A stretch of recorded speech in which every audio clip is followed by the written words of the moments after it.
사회대 호미 유튜브 좋아요, 구독해주세요. 이낙연 의원 사회대 대선 후보 토크 콘서트 대망의 첫 토론 시간이 다가왔습니다. 저희는 사회대 패널인 이상우 그리고 강민우이고요. 이제부터 학우분들이 강연 신청 폼에 많이 궁금해하셨던 키워드 한 3가지를 중심으로 토론 진행하겠습니다.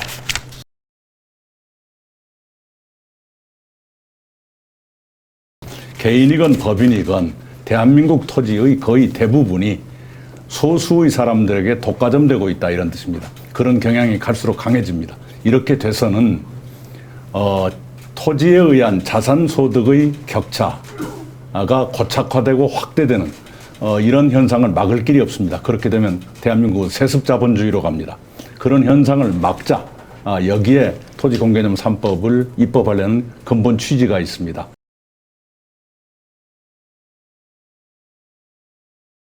우선 그 헌법 불합치 판정은 그 법의 취지나 방향에 대해서 위헌이라고 판정한 것이 아니라 입법 기술적인 또는 그 규정의 과도함 여부에 관한 것이었습니다. 그래서 저희들이 당과 상의해서 위헌 시비 소지가 없도록 조정한 안을 내놨는데, 앞으로도 그런 시비가 있다면 국회 상임위의 심의 과정에서 충분히 고려할 것입니다.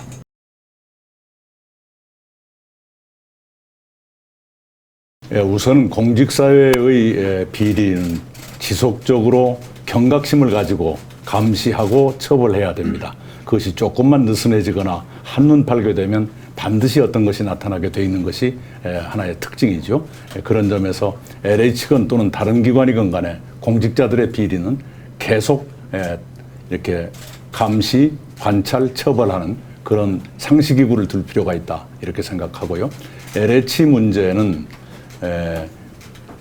그 개발 정보와 실행 몇 가지를 분리하는 그런 것이 기본이 되어야 할 것입니다. 그래서 그런 정보가 악용되지 않도록 하는 그런 장치가 필요하고요. 또 업무상의 관련성을 차단하는 그런 노력이 있어야 될 것입니다. 그것을 개혁하되, 그러나 주거복지의 실현이라고 하는 큰 원칙이 손상돼서는 안 된다 하는 또 그런 고민도 있습니다. 그런 것을 조화해 가면서 해나갈 것입니다.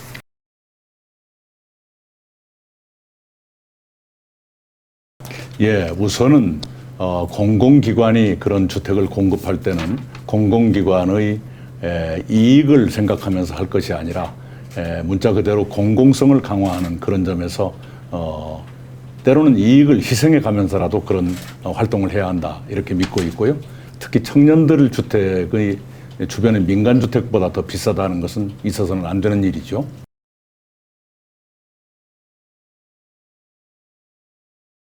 표심을 얻기 위해서 정책을 편다, 그렇게는 보지 않고요.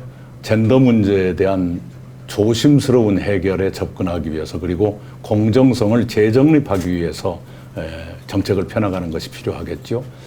남성들의 경우에는 군복무에 따른 피해의식이 있는 것이 사실입니다. 그러나 군 가산점은 위헌이다 하는 판정이 나와 있기 때문에, 그래서 그 대안으로서 저는 병역을 마치고 나오는 청년들에게 사회 출발 자금을 드리는 것이 어떤가 하는 대안을 제시했고요. 정부에서도 최근에 1,000만 원 정도의 출발 자금을 주는 것으로 시작을 했습니다. 그래서 그 간격을 좁혀나가고 좀 더 제도를 정비하면 시행할 수도 있겠다, 이렇게 판단합니다.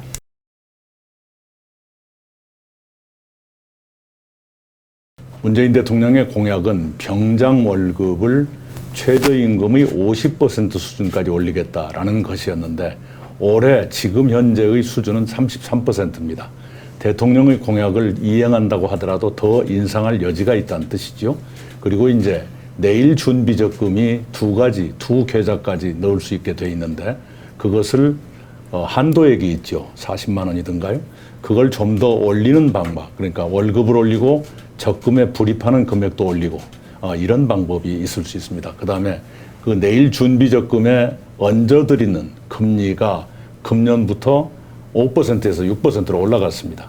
그걸 좀 더 올리는 방법 있을 수 있습니다. 그러면 거기서 이래저래 한 2천만 원가량은 가능할 거라고 보고요.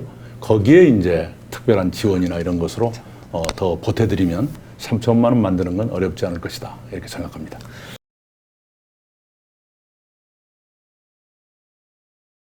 권력형 성범죄에 대해서는 역시 처벌이 계속 강화되는 추세에 있고요. 공직에서는 원 스트라이크 아웃, 범죄의 정도에 따라 다르겠습니다만 한 번만 거기에 해당돼도 아웃되는 그런 식으로 가는 것이 옳겠다고 생각합니다. 4.7 재보선에 대해서는 사실은 당내에서도 많은 고민이 있었습니다. 특히 그 피해자들께는 대단히 송구스러운 마음을 지금도 가지고 있습니다. 그러나 저희들이 그 당시에 고민했던 것은 대선을 11개월 앞둔 시점에 서울과 부산의 선거에 우리 당원들이 모두 쉬고 있을 수 있을 것인가의 현실적인 고민이 있었다는 것을 고백드립니다.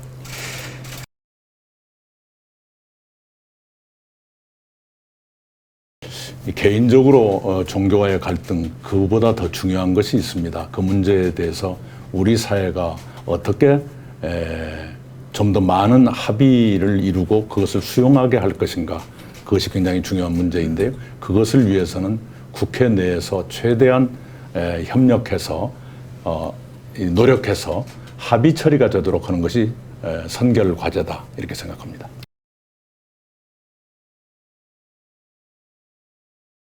예, 우리 사회가 전반적으로 인문 계열의 학생 비율은 높으나 이 일자리라든가 사회적 관심은 점점 줄어드는 그런 뭐랄까요, 괴리가 있습니다.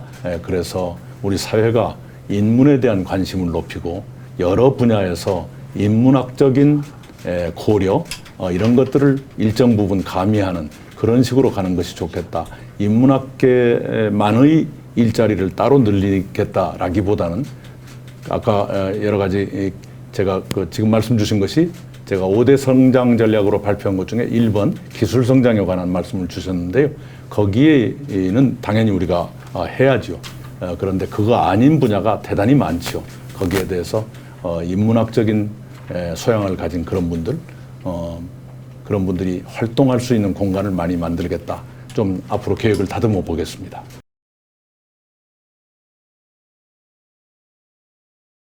예, 우리 사회가 워낙 불안정해지다 보니까 우리 청년들이 안정을 추구하면서 공무원을 지향하는 그런 일이 많이 생기고 있는데요.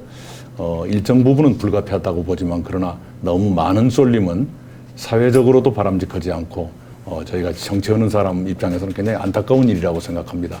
청년들이 좀 더 많이 도전하고 진취적인 생각을 가지고 할 수 있는 그런 분야로 좀 더 많이 갔으면 좋겠고, 그런 분야에 대해서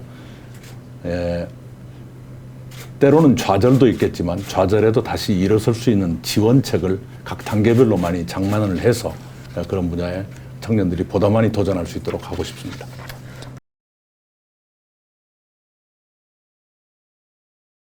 그것을 우리 서울대학교가 너무 피해의식만 가지고 바라보지 않았으면 좋겠습니다. 그런다고 해서 공부를 많이 한 사람이 손해본다든가 그런 사회가 돼서는 안 되지요.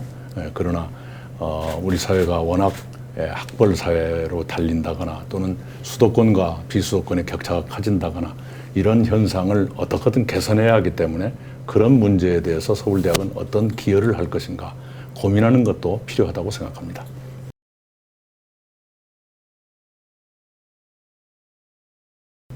능력주의의 한계가 있죠. 출발선이 다른 사람들을 그냥 공정한 것처럼 여기고 경쟁을 붙여서 그 결과에만 따르도록 하는 것은 결과적으로 불공정을 가져올 것입니다. 따라서 출발선이 다른, 출발선에서 이미 열악한 처지에 놓인 분들은 배려하는 것이 좋겠다. 이것이 포용주의이고요. 그러나 이 조건이 같다면 당연히 경쟁을 해서 능력에 맞게 결과를 가져가는 것, 그것이 또한 정의로울 것이다 이렇게 생각합니다. 이번 시간이 이제 대선 후보로서의 이낙연 의원님을 검증함에 있어서 또 학우분들이 현실에서 마주하는 문제들에 있어서 고민함에 있어 유익한 시간이었기를 바랍니다. 지금부터는 학우 여러분들과 의원님 사이에 질의응답이 있겠습니다. 네, 의원님 감사합니다. 네, 감사합니다.